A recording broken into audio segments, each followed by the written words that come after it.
Perkenalkan, nama saya Karen Isabella Menu Arfa, mahasiswa Universitas Trinita, program studi farmasi.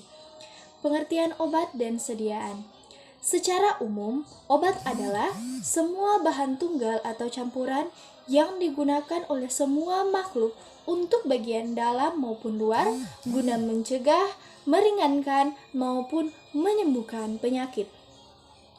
Beberapa pengertian obat secara khusus yang harus kita ketahui bersama. Yang pertama, obat jadi.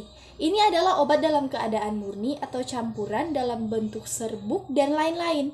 Contohnya, kalsetin 10 mg. Yang kedua, obat paten. Obat paten yaitu obat jadi dengan nama dagang yang telah terdaftar. Contohnya, paracetamol.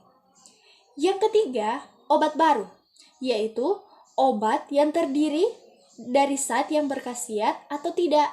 Contohnya, rubarca. Yang keempat, obat asli. Obat asli ini juga biasa kita sebut dengan obat dari bahan alami. Contohnya, temulawak. Yang kelima, obat tradisional. Obat tradisional ini didapat dari bahan alam yang telah terolah secara sederhana. Yang kita ketahui dan yang paling umum, yang paling kita bisa cerna bersama adalah jamu, di mana jamu itu dari bahan alami yang diolah menggunakan proses yang alamiah juga. Kemudian yang keenam, ada obat esensial.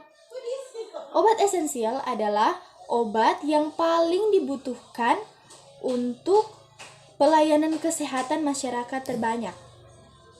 Contoh, natrium diklofenak. Yang ketujuh, obat generik.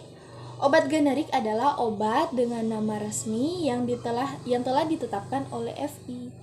Jadi, misalnya kita ke puskesmas, kemudian kita mendapat obat-obat yang sudah familiar terdengar di telinga kita. Itu kenapa? Karena obat itu memang banyak dipergunakan dalam pelayanan kesehatan masyarakat. Misalnya, mefenamat asid. Nah, itu untuk menyembuhkan rasa sakit dalam tubuh kita. Kemudian, macam-macam penggolongan obat. Yang pertama, menurut kegunaan, yaitu menyembuhkan, mencegah, dan diagnosis.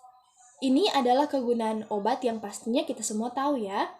Yang kedua adalah menurut cara penggunaan, yaitu oral dan injeksi. Yang ketiga, menurut cara kerjanya, yaitu lokal dan sistemik. Yang keempat, menurut undang-undang, yaitu narkotika, psikotropika, dan obat keras. Yang kelima, menurut sumber obat, yaitu tumbuhan, hewan, mineral, sintesis, dan mikroba. Yang keenam, menurut bentuk sediaan obat, yaitu padat, setengah padat, cair atau larutan, dan gas.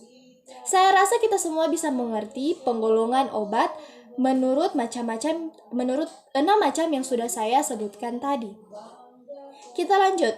Menurut proses fisiologi dan biokimia dalam tubuh, yaitu pertama, obat farmakodinamis, yang kedua, obat kemoterapis, yang ketiga, obat diagnosis. Jadi, sekian penjelasan dari saya mengenai obat. Kita akan lanjut di video berikutnya mengenai penjelasan obat yang lebih lengkap. Terima kasih.